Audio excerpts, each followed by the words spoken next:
নমস্কার বন্ধুরা, আজ আমার হোম ডেলিভারিতে ছিল 20 জনের পিস রাইসের অর্ডার। তো আজকে আমি রাইসটা কিভাবে বানাচ্ছি সেটাই আপনাদের দেখাবো। চলুন। প্রথমে আমি ভাতটাকে 100% কুক করে জল ঝরিয়ে নেব। তারপরে একটা বড় গামলাতে তার মধ্যে সাদা তেল, ঘি দিয়ে দেব। তারপরে ভেজে রাখা কড়াইশুঁটি, কাজু, কিশমিশ দিয়ে দেব।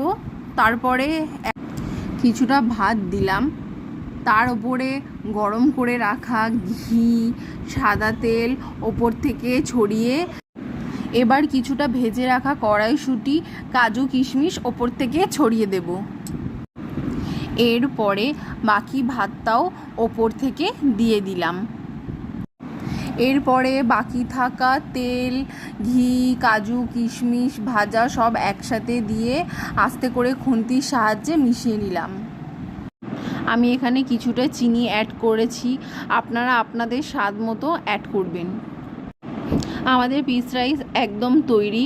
আপনারা অবশ্যই বাড়িতে একবার তৈরি করবেন, আর ভালো লাগলে কমেন্ট করে জানাতে ভুলবেন না।